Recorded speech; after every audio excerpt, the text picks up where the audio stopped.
Welcome to a new episode of Latinos Who Tech. My name is Hugo Castellanos and I work in Silicon Valley. I'm so happy to be back.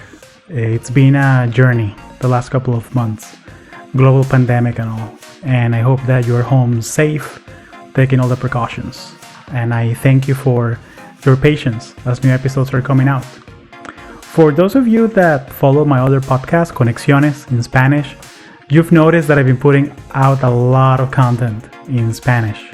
And we also have a YouTube channel, a brand new YouTube channel. So I've been spending a lot of energy and a lot of time in growing that over the last couple of months.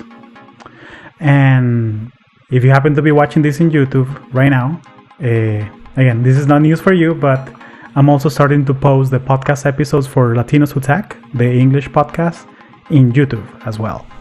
So you can check it out and like, subscribe, comment down below, do all those things. Oh my gosh, am I really gonna start becoming a YouTuber? But I'll be honest, part of this, the pandemic, what's going on, is actually, it has drawn me to start creating video content because I find that I can not only connect better with guests when we are watching each other across the screen, but also as a consumer of podcasts, as a consumer of content, I am listening less and less audio-only podcasts, and I'm focusing more on video podcasts as a consumer. Mainly because I miss seeing people's faces, to be honest. And again, over the last couple of months, I actually started shifting and putting the Conexiones content in YouTube. And I look forward to doing the same with Latinos Who Tech, now that we're back. And don't worry, I got 10 episodes already recorded for all of you. And I've been talking with folks from Google, Facebook, entrepreneurs, and again, folks that I think you would find interesting here from the tech industry and STEM in general. And I think that now that, again, most of us are working remotely, and we can work from anywhere where there's internet. I think that now more than ever, you can tell that Silicon Valley is not only a place, but it's more of a way of thinking. So the idea that there's some weird creatures out there like us that we actually think in sprints and stand-up meetings, and we think about, I need to build a minimum valuable product and launch it and measure and run my analytics and all those things. So all the things that the people that we work in tech that we take for second nature, I find that a lot of us are experiencing this, of working remote. I think that, again, we're going to start seeing that more and more. Folks working remotely, not only in Silicon Valley, but across the whole world. And we're going to start seeing an exodus of people leaving California in general. I think that, so right now it's August 2020. And I feel that every time that I go for a walk around the neighborhood, I see 3 or 4 U-Haul trucks being loaded up. So again, this is what I see happening around me. I have a couple good friends, people that have been to the podcast, that they've actually turned in their apartments from San Francisco and moved over to Miami, Atlanta. I have a friend, a really good friend, that he's a bit out there. So he bought a ranch in Wyoming. So he actually got a ranch sometime last year. And when COVID hit, he actually decided that, listen, I'm out. I'm leaving California. I'm going to move to Wyoming because he had this vacation home kind of situation going on. So he decided to move over there with his wife and daughter. So again, I find that if you have the skill set right now, and you are in that point of your career that you want to do something new, something else, I encourage you to look at jobs that can be done 100% remotely. And again, I know that I bring a lot of programmers and developers to the show, but to work in tech, you don't need to be a programmer. I mean, you need people that are good at digital marketing, people that know about SEO, and people that know tech sales. people like me that we do technical marketing or competitive intelligence or what have you. So we're not all programmers here in tech. And I think that also through the body of work that I have in Latinos Who Tech, you can see that there's quite a sample of different career paths that you can take. And that brings me to our first sponsor for this episode is Platzi. So Platzi is an online platform where anybody can learn how to code, how to do digital marketing, how to do they can learn about technical sales. They can learn about coding languages and libraries and all kinds of entrepreneurial knowledge. So things about how do you validate your startup idea? How do you ask venture capitalists for money? How do you go about creating a pitch deck? All those things you can learn in Platzi. And I'll leave you the links in the show notes, or you can go to platzi.com and check it out. And they're sponsoring the show now, so I'm really grateful for their support. And I'll be completely transparent. I've been a happy Platzi user for the last year and a half. And I actually took their podcasting course when I was thinking about, hey, how can I actually monetize my content? How can I make my content more engaging? And it's worked. So I decided to launch a Patreon that, again, you can follow in the show notes. And I've been able to grow the podcast and make it run by itself, if you will. So check out Platzi. I'll leave you a link here down below that you can follow. Also, we're brought to you by Audible. Now that we have a little bit more of time in our hands, I realize that most of us are not commuting. So that idea of actually putting an audiobook and listening to it on your commute to work, again, that might not be as attractive right now. But I realized that I still consume audiobooks and podcasts when I go for my walks around the neighborhood. And also something really interesting about Audible is that they actually have a lot of free books for children. So storytelling and children's stories, and they've released a lot of them for free. So if you have kids at home and you're looking at ways of keeping them entertained and also keeping them a bit, again, it's not an easy situation right now with the fact that a lot of us are still doing shelter in place and social distancing. I find that it's a good alternative.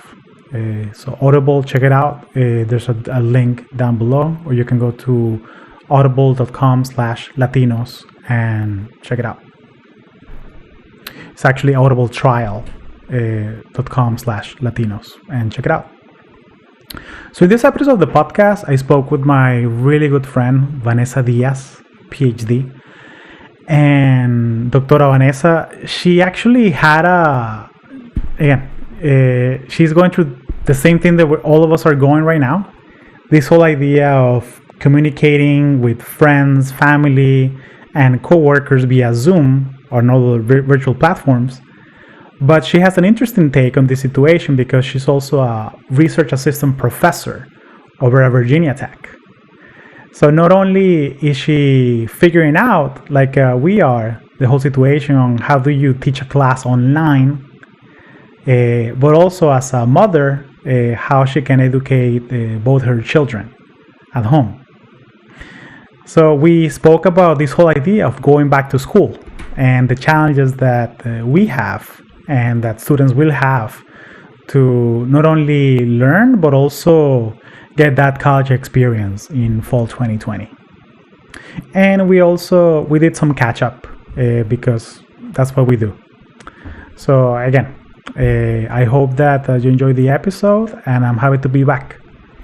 If you have any feedback, you can shoot me a note at hello@latinoswhotech.com, and you can also send me your thoughts, questions, or things that you want to see or hear in the podcast.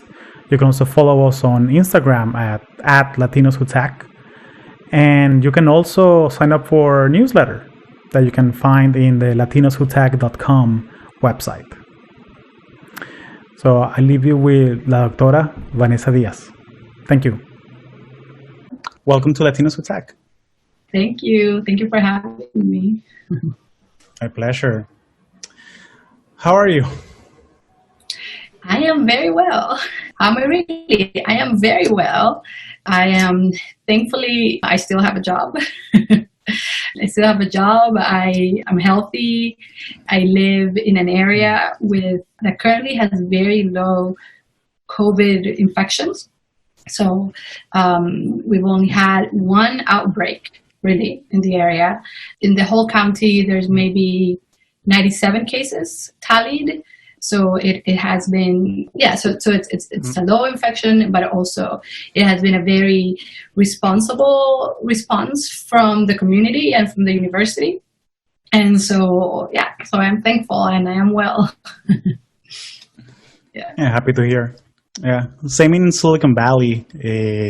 Well, the California numbers, they have been going down. Okay. But again, I wonder, again, with all the protests and all the situation that's happening around Black Lives Matters, I've seen protests where people are covering their faces and practicing social distancing, which is fantastic. I think people should, again, if you're compelled to go out and protest, do it by all means, but again, do it safely. But I still put it in my calendar, June 14th. That's going to be like 2 weeks after the protest, so let's check the numbers then. We'll see. Even right now, we're starting to see the increase in cases from the first state reopenings, like Georgia and Memorial Day weekend, and right now we're seeing the uptick in cases. So I imagine that's going to happen in 2 weeks as well. No, we'll see. Insofar, my attitude is that if I don't have to go out, I don't. If I don't have to expose myself, I don't. And I find that we build so many habits around it in the way that we get out of the house and get into the house, that those are going to be hard to break. Like shoes outside and wiping down. For the folks that are just listening to this, I wear glasses every day and just wiping them down every time I come back into the house. That's going to be hard to break. So do you think that Latinos are going to go back to kissing on the cheek after this? I hope so. But there's going to be a lot of awkward encounters in 2021. Especially Christmas 2020 is going to be funny for a lot of folks. Yeah.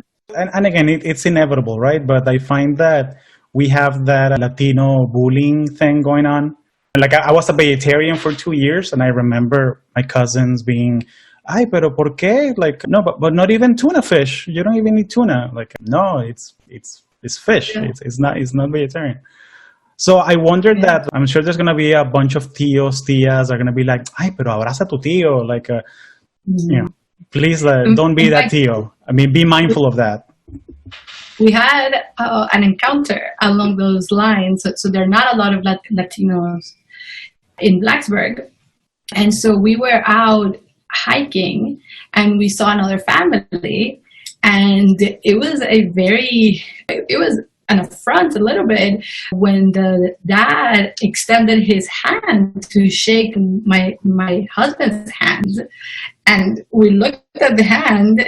This was maybe a month ago, so it was like right in the middle of, and we looked at his hand and he said, "Ay, no se van a poner." Right, so it was, and it's like, yes, we actually are gonna start with those dumb things. Yeah. So I know exactly what you mean. We've already experienced that. Yeah, and I don't know how much of that is it that. And I will just include myself in that population, but people that are very risk averse and very, I worry naturally about things. I'm thinking of, okay, how can we create a safe environment? How can I make sure that all of our needs are taken care of and that we're comfortable and safe? Like physical safety to me is like the most important thing. even before COVID. I mean, the fact that, yes, I will spend a little bit more money to live in a safe neighborhood, or yes, I will pay extra to make sure that, again, I don't have to expose myself to being in danger, right? So I worry about folks in Florida, Georgia, those places that have opened up their states. Because I've seen, and I have friends that they do this, they podcast, they make content, and they're in Miami making content, everybody in the same room, playing drinking games. Like, really? Like, oh my gosh, it's, I don't know. I fully embrace being that person that does those estupideces. Like, I fully embrace it. That I'm going to be the one walking around with sanitizer and a mask on till I have a vaccine. That's me. Sí. Doctora, you're part of the faculty at Virginia Tech. You got your PhD in developmental psychology, and you're one of my professor friends. So I'm wondering, what do you think the future of college education is going to be like? Especially class of 2020 wasn't able to walk. I'm curious the psychological repercussions of that for folks. But I'm curious on your take. What do you think the future of college education will look like? So I think right now higher education is being tasked to ask ourselves what, at the core, what is it that we are really offering, right? Because right now there are so many offerings online, right? So that it's almost like you could teach yourself, and you can sign up for courses for almost everything content-wise that you would get from a college education. You can get that outside of college, right? And so I think that is the current conflict that we are experiencing in higher ed. That I think it's become very clear that the true value in what we offer at the core is that interaction, right? Is the access, for example, that students have every day when they come to class to interact with an expert, right? To come to our office hours, to be able to ask questions, to be able to learn from one another, right? And so this is why we have so much emphasis, especially in upper level courses, to make them discussion based, right? Like that is the hope, right? That we start with the intro courses in psychology at Virginia Tech. Those are courses with 300 students, right?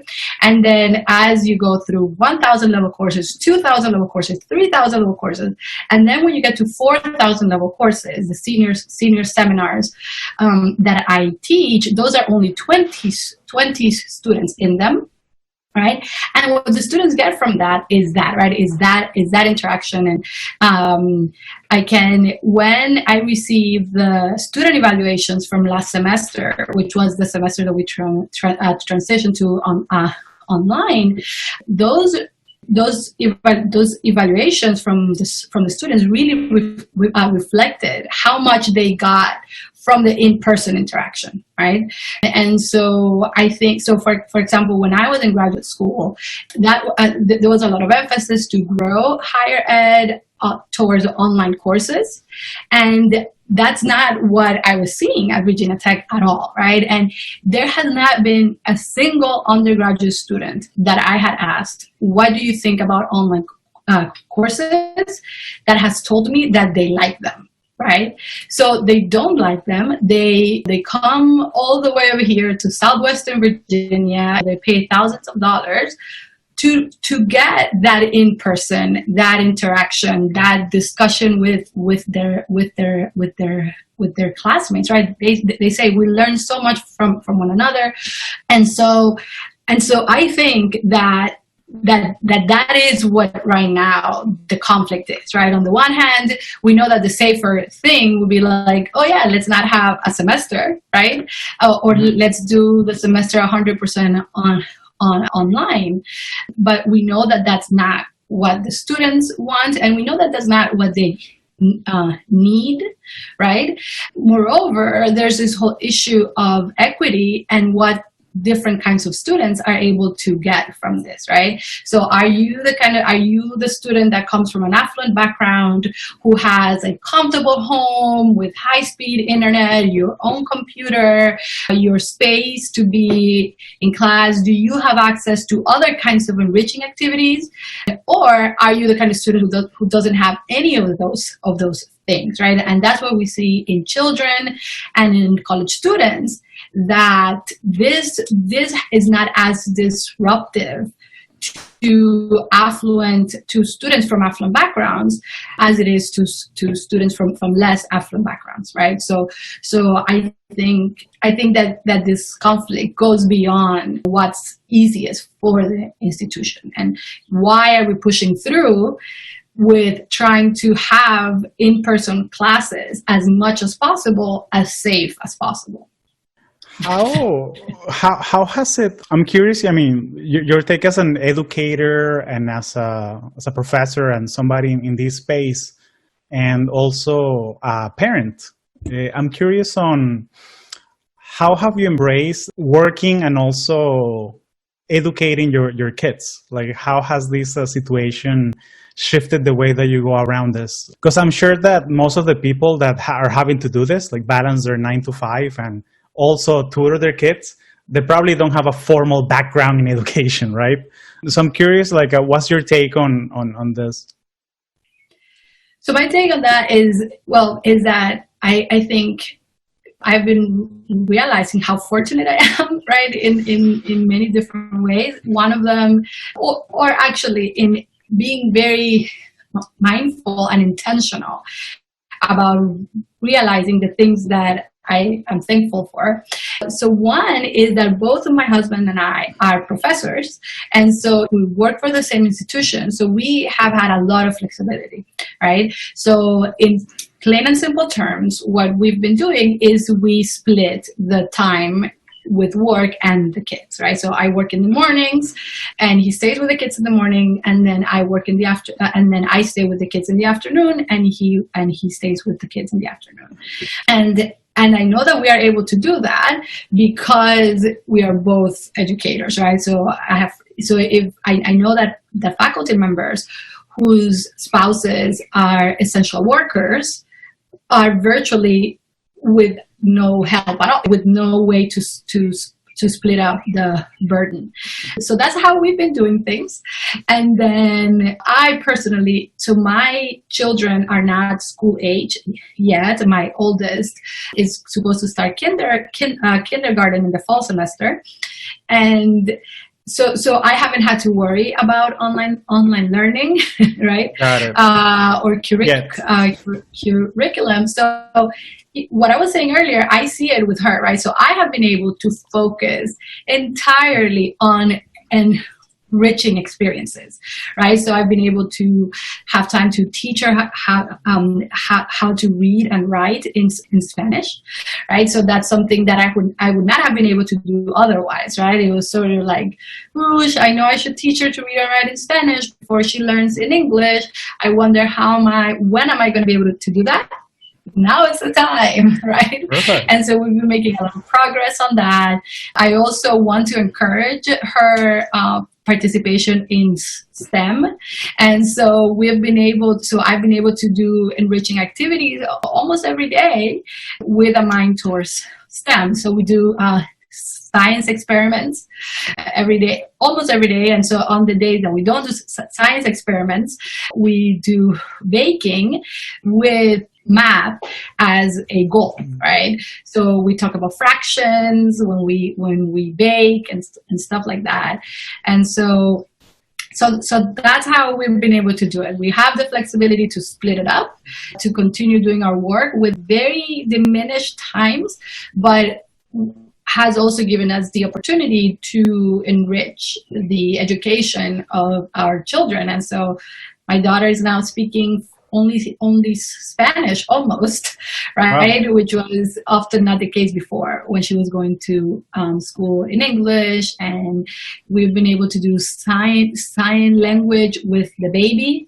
And so he's developing great, of course, because he has our undivided attention when he has it, and it's been a privilege to see them grow.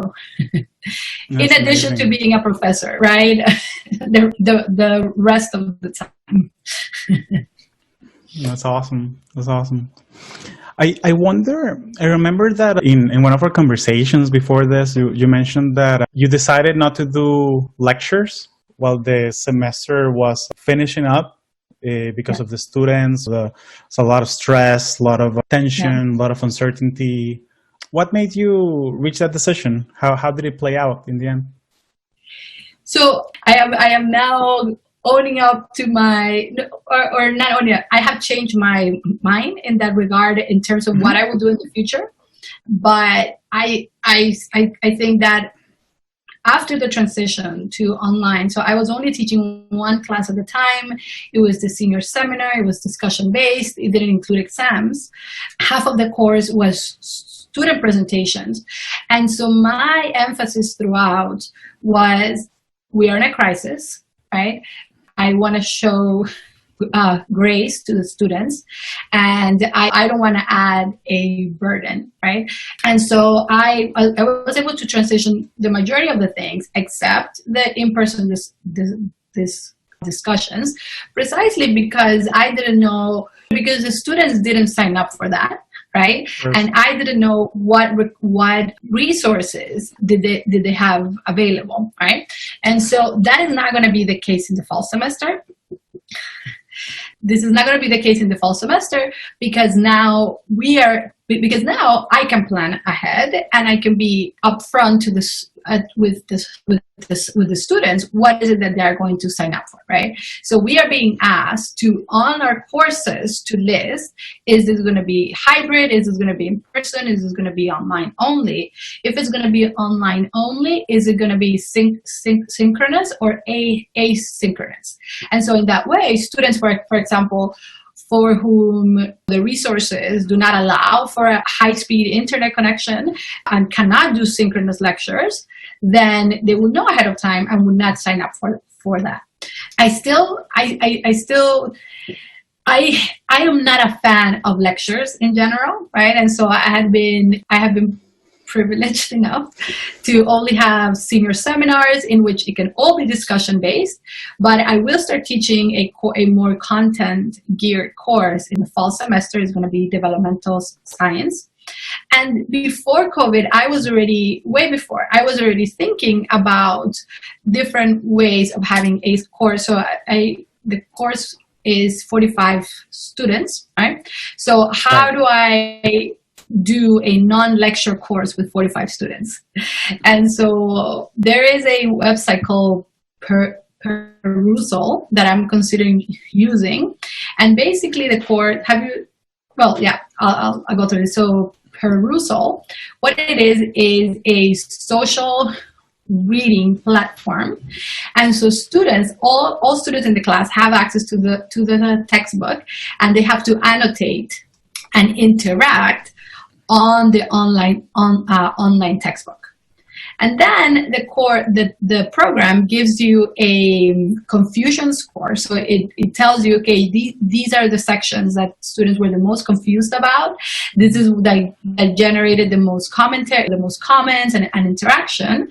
And so my plan is to have those assignments be due before the lecture part, and then do my sessions with them, whether it is online or in person. I don't know what will happen yet, to have those sessions be entirely about the confusion scores. So say, look, all of you read the textbook, all of you commented and had questions on these topics. This is what we're going to talk about. And so it is a very different kind of role for me, right? So as opposed to, okay, you read and then I'm going to repeat everything and you ask me questions that you have them, right? And I could have the same lecture every time I teach this course. Well, this is more work for me in the sense that every single lecture will be completely new, and it will be geared precisely to that group of students. So that was my plan before, and I think this will be good, and I think this will be the kind of thing that would be able to work in a hybrid fashion. Got it. I'm going to check out that platform, Perusal, because it sounds really exciting. Yeah. I like that approach that, hey, I'm not going to go over the part of the book that you understood because clearly the numbers show me that you understood it. Let's focus on the weak points, on the things that are not clear. I like that approach. And going back to my point earlier about what is it that we offer, right? It is precisely that, right? Like anyone can go and buy a developmental science book, right? But having or online, and you can read it if you want, right? But it is completely different. Being able to discuss these things with an expert like myself, right? And having me answer their questions in real time and having that interaction with all of these students, right? Again, I think that is what we offer, right? This is what the model is based on. And that is what right now we are really struggling, or not really struggling, but this is what our emphasis is right now. How do we continue to offer this while keeping everyone safe, keeping their health integral? Yeah. Yeah, I would be curious to ask an incoming college freshman or even a sophomore. I think a sophomore, because somebody that actually had that experience of being on campus as a freshman, and then what do they think of coming back as a sophomore? Would they even come back as a sophomore, right? Just coming from the value for your buck kind of argument that, hey, I'm paying tuition at UC Santa Barbara because I want to go to college next to the ocean and I want to surf after my classes. Not going to be able to do that anymore, so should I really spend the $20,000, $30,000 in yearly tuition if I'm not going to be able to do that? Yeah, so it's again, it doesn't have an answer. Everybody has their own answer. But I'm curious how this is going to redefine the way that we look at a college degree as almost as an entry point for the workforce. And again, like you have your academic background, and my parents were academics, so in college, I mean, I think it's super important part of your formation, to be able to be exposed to different ideas and different experiences. So it pains me, exposure, and it pains me that the 2020, 2021, 2022 generation is going to have a rocky experience. So that really breaks my heart. And I think when we think about what is the value of a college degree, I think it was a group of economists, I think from elsewhere, that they calculated, and they said, a college degree doesn't even add much. Or was it from a more prestigious education, from a more prestigious institution to a less prestigious institution? And then when economists from Virginia Tech looked at that data more closely, they realized that there is that for people who already have privilege, right? So for white males from affluent backgrounds, the value of a college degree was not very much. When you look at minority students, low-income minority students, for women, the value of a college degree was huge, right? Mm-hmm. And so one question is, okay, where is it coming from, right? Is it from the content? Or is it actually from something that I know you are very much interested and very good at, which is the networking piece, right? Mm-hmm. Is that for all of those white males from affluent backgrounds, their families are already connected enough, right, that they could possibly get those jobs that they got regardless, right? They're already socialized in our society enough, right, especially in their positions of privilege and power, that going to college really doesn't offer them that much in terms of upward mobility, right? But it is for people who have no family connections, right? For immigrants like ourselves, right? Like there was no job my mom was gonna get me, right? But right, and so for underrepresented minorities like us, that makes a huge difference, right? And that's also, I think, going back to this question, or okay, what is the value of a college education? It is being on campus, right? It is joining those extracurricular activities, joining those clubs, the fraternities, the sororities, the getting your name out there. Even something like academic conferences, right? So we academics, we have these conferences, we get together in small, large conferences that could be thousands of people over a number of days. Someone like my husband, he loves to go to these conferences. He goes to maybe 6 of them a year. Me too. Right? The value of those conferences, so they say, oh yeah, we can have the conference online. Well, the value of the conference is that you go there, you sit, you listen, sure, you get some cool ideas, but that's not the value of the conference. The value of the conference is the networking. Right. Yeah. And again, I think that higher education is so much about that. The interactions, the coming together, that in a hopeful way, and this is probably not what you want to hear, I think that it's not going to change things that much, right? I think when things, and maybe this is very naive in my part, so many memes out there about how there is no going back to normal, right? But from everything that I know from students, every single conversation that I know from students, lets me think that they do want to go back, that they want to go back in person. And my hope is that we'll keep the good things that are changing, but humans are social animals, right? It's really, really hard to be away from your friends, from your colleagues. It's really hard to learn sitting in front of a computer by yourself. Right? Like the sheer amount of motivation and discipline that it takes, right?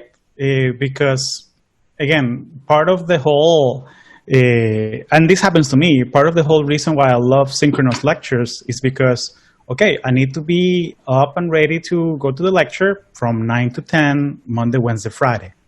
If you give me, okay, here are all the 24 lectures you need to watch. You can watch them anytime. Here they are.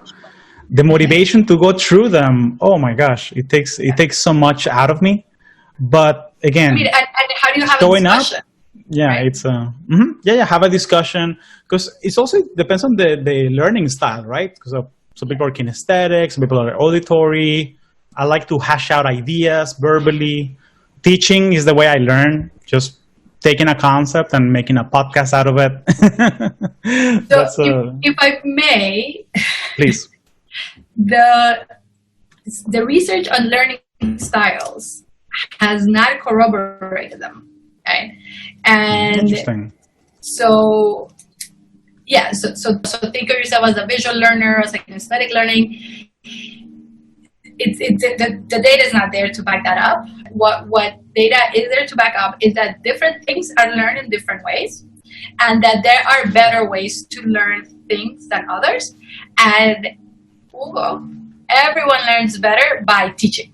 Yeah, I mean, there is no better way, right, than to absorb and than to acquire information, understand it enough, put it in context enough, make enough connections in your own brain, right, to then explain it to someone else.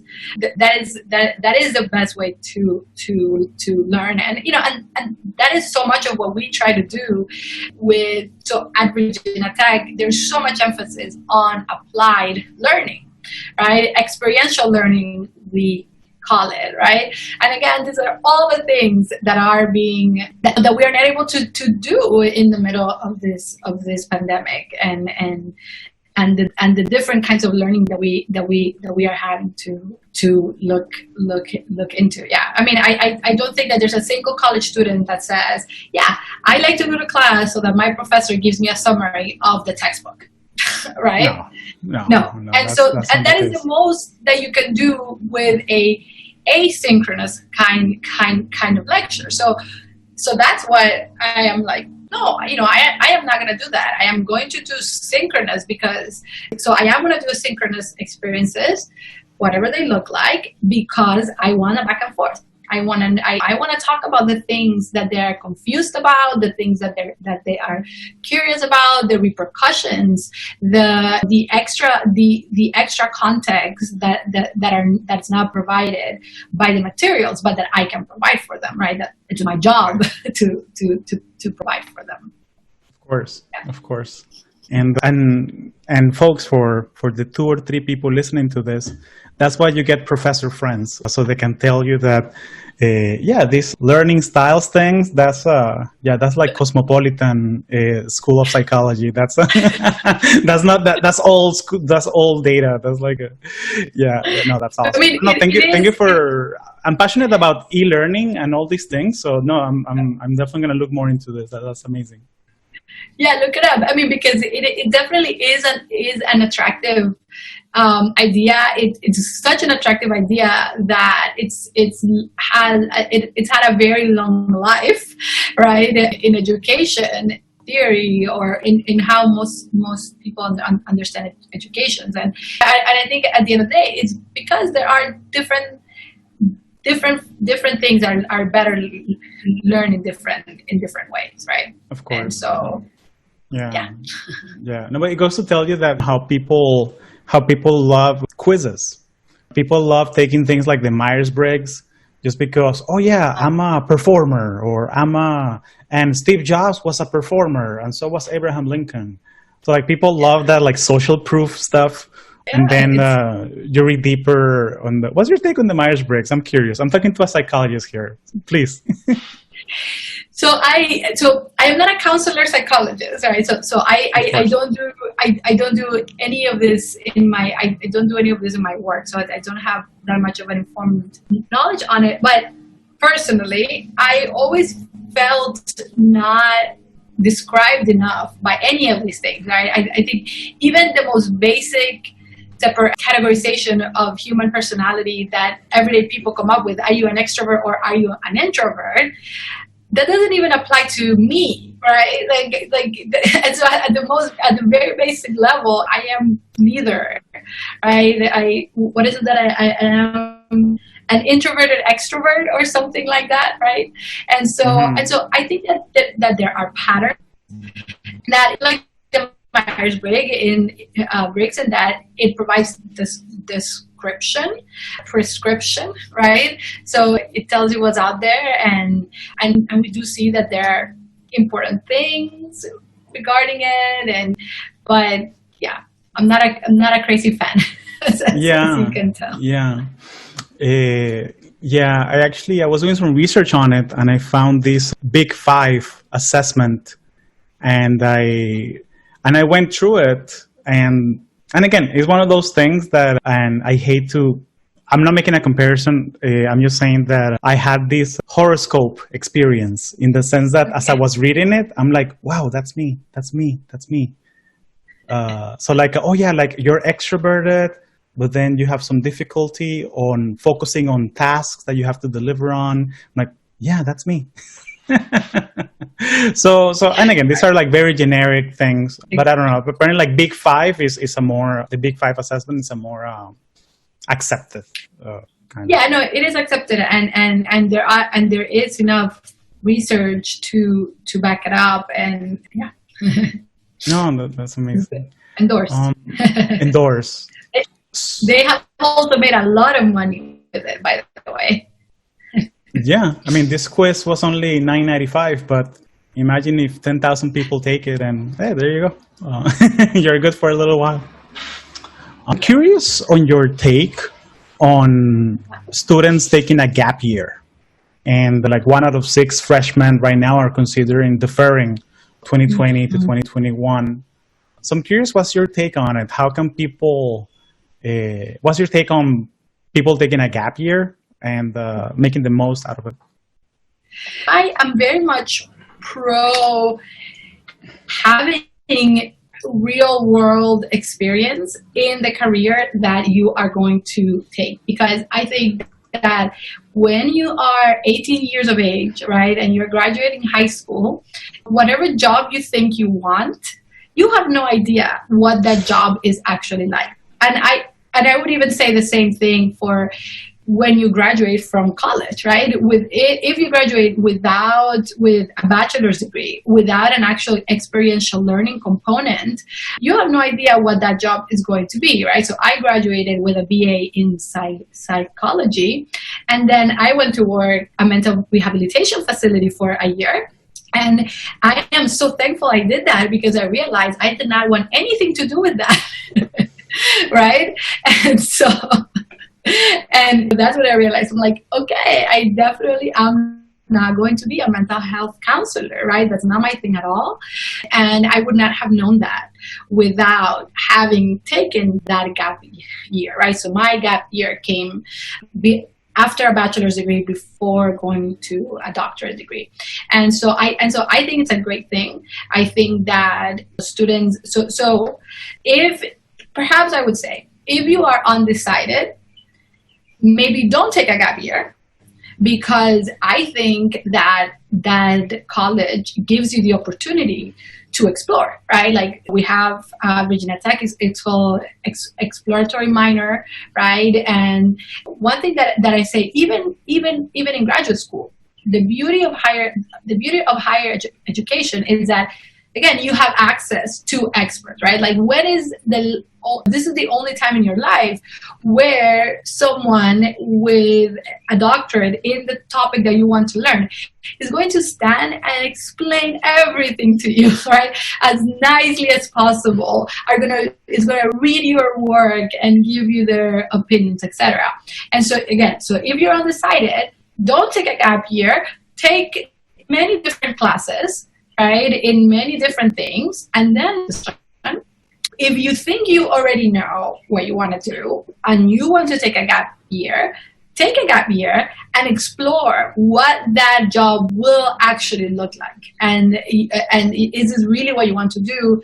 And are there different ways of getting to that point, and speak to experts in the field and get to know what are the best ways to do that. Going back to my point earlier, this is something that will be very easy for someone from an affluent background that's well and all of that, but it's something that, unless you're in college, someone from a less affluent background, an immigrant person, for example, is not going to have access to those enriching experiences.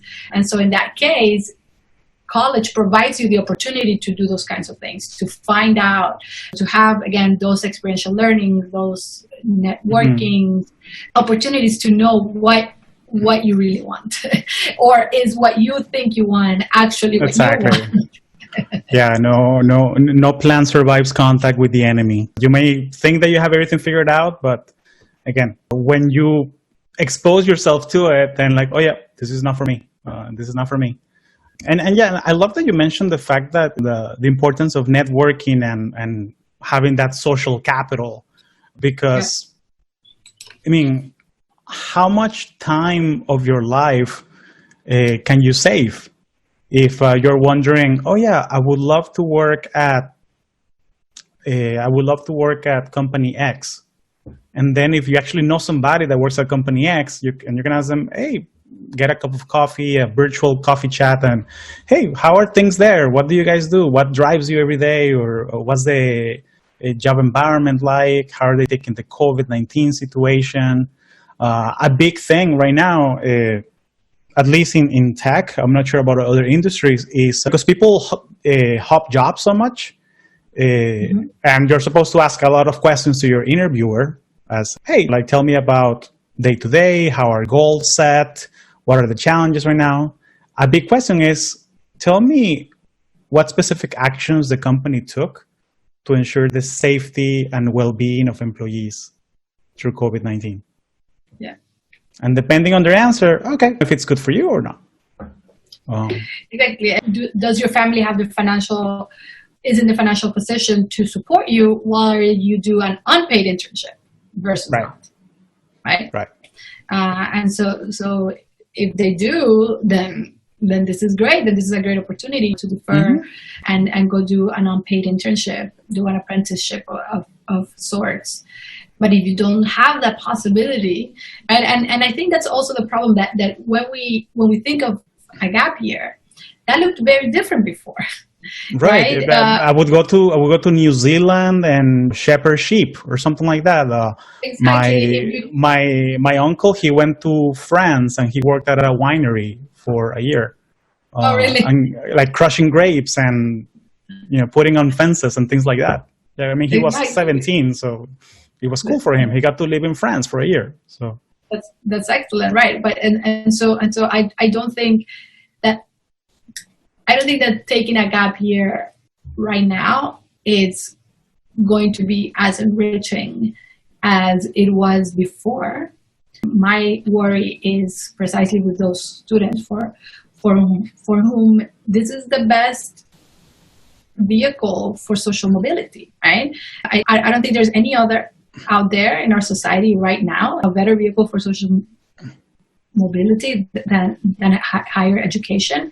And so if you're already up there, if you're already at the top, then you're not going anywhere if you're at the top already, right? But for those of us at the bottom who started at the bottom, this is a very big deal. And it makes a huge difference in the lives of people like myself, right? In the lives of immigrants, in the lives of women, in the lives of people of color. And so, yeah, go higher ed. Go higher ed. No, it definitely fits. Definitely, it serves a purpose. It serves a very important purpose. Things are gonna evolve, but yeah, I mean, people are still gonna be going to college. It's gonna be, yeah. I mean, I see this as a disruption. But again, it's time to evaluate again, like especially because we see all those horror stories, right, of professors that don't know how to use Zoom or the platforms. It's going to shine a light on that digital divide of, like, am I really paying $10,000 a quarter for the professor that doesn't know how to use a camera? So it's going to shine lights on those things, and people are going to, especially professors or administrators, are going to have to ramp up quickly on these tools. Yeah, and so, for example, there have been a lot of opportunities for that. A professional in course design for higher ed goes through my course, and they know about all of the different programs like Perusal that I mentioned earlier, or all of the features on Canvas, Kaltura, and they're able to give you advice, recommendations on how to do that, right? And there were all of these courses that faculty could take, and students too, right? One of the things that we emphasize a lot to students at the end of the last term was ask for help, right? At Virginia Tech, we have a fund for students. If you need financial help, there is someone at Virginia Tech that can give you that financial help, right? We have a counseling center. We have all sorts of things. That do you need an extension? Just talk to your professors, talk to your administrators, just ask. And right now we're giving them same message to faculty, right? Do you need help with doing the online translation? Is this something that is completely new to you? Ask for help. We have the resources. Virginia Tech is a huge institution, right? And there are a lot of resources available. So I think that is the most important thing right now. I think so too. And then too, I want to be respectful of your time because, and I'm curious on your take on, just to finish, closing. I'm curious on, you are sitting in the professor side, in the instructor side, you're sitting, and there's a lot of college students and young professionals that listen to this that happen to be first generation and people of color as well. And I'm curious on what kind of behaviors do you want to see in them, especially when they're attending these lectures online. And as you mentioned before, that maybe folks that are first generation, they don't have parents that can coach them in, okay, so this is how you talk to a professor, or this is how you ask for a recommendation letter, or things of that nature. So I'm curious from a professor, how do you wish first generation or students in general behave with you? What kind of behaviors, what kind of habits do you wish to see in them? So my answer to that is, and this is a huge thing for me, is the same of what I was saying earlier, is ask for help. I think that is the main issue that students, precisely underrepresented minority students, are not aware of all of the resources out there, right? So for example, at Virginia Tech, we have the cultural centers. So we have the Black Cultural Center, the Asian Cultural Center, the Hispanic Cultural Center, we call it El Centro. And there are people there, right, that are paid by the university, that are given resources by the university precisely to help these students, right, to provide the support that they need to try to equal the playing field as much as possible. I think I talked the last time that I was on the podcast about this, but to me, it's a very visible example. So when I taught intro course, right, so a 1,000 level course of 104 students, I had maybe 3 accommodations through the Office of Students for Disabilities, right? By the time I am teaching senior seminar with 20 students, I usually have 4 or 5 accommodations, right? So is it that students in intro courses have less disabilities than students in upper level courses? Absolutely not. Actually, students with disabilities have probably dropped out by the time you get to a senior seminar. It is the students who have been able to make it. So why such few accommodations? Simply because students don't know about their own diagnosis, or even about the resources that are available on campus. And so, right, so there's there's SSD office, there are the cultural centers, there are also very simple things like a writing center. Right? I tell students, look, English was not my first language. I benefited immensely from going to the writing center when I was an undergrad for English, in French for a minor, and I tell students, everyone should go to the writing center. When you turn in a paper, the professor is going to read it, give you a grade. At the writing center, someone sits with you. Probably not now, right? But before, in person, they sat right next to you and they read your paper and they told you exactly what the problem is. They explained the rules to you. Who else is going to do that for you? No one else is going to do that for you, right? I think I learned more about writing English from those sessions at the writing center than from my English 1 in college, right? Because of course those courses are not there for that. And so, especially for underrepresented minority students, go to the writing center, go to all of the centers, go to the career center, go to if you're an underrepresented minority student, go to the center that caters to that. Go to the counseling center. Again, because through COVID and before, ask for help. I think underrepresented minority students don't ask for help enough. Freshmen don't ask for help enough, right? I've had students come to my office hours and be like, I'm really struggling with the material. And I ask them, have you read the book? And they say, no, maybe I should try that. It's like, yeah, read the book. And if you need someone to tell you that, we are there to do that, right? Like I have many more students come to office hours when I teach seniors than when I teach freshmen, right? They don't feel comfortable. They probably feel intimidated, whatever it is, but ask for help. Learn to ask for help, which is another way of saying advocate for yourself. Identify the needs that you have and know that at a large institution, at a large university, there probably is something there that to help you and provide that support. Yeah. That's fantastic. Thank you for mentioning all those tips.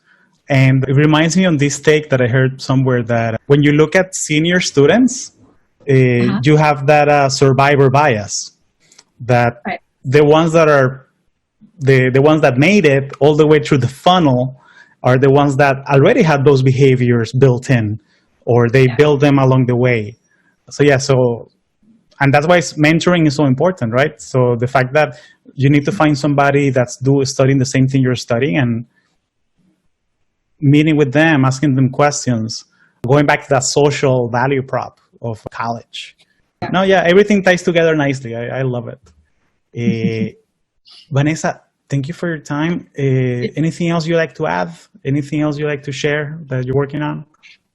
No, I think in general I'm hopeful for the future. I am hopeful for the role that higher education continues to play, and you and I are friends. I know that I am a critical person, that I don't drink the Kool-Aid as much as I may seem right now, but so I know that there are huge problems for sure with the model of higher ed. But like I said before, it is the best vehicle for social mobility that we have in our society, and it's endured for hundreds of thousands of years for a reason, right? And regarding COVID in general, I really hope that we are able to hold on to the good, right? Like so many good things can come out from this situation, whether it's increased social awareness that has given rise to this strengthening of the Black Lives Matter movement, whether it is doctors becoming more accessible through telehealth, whether it's faculty, professors having to really come to terms with what is the real value that we offer, whether it's increasing mindfulness and gratitude. I think that there's a lot of good that can come out through societal transformation, and I'm here for it. I'm ready. That's amazing. Awesome. I'll put your Twitter handle in the show notes so people can go and follow you and check out all the content you put out. Vanessa, thank you so much. Thank you for making the time. Yeah, Always happy to chat with you. Yes. Thank you. Goodbye.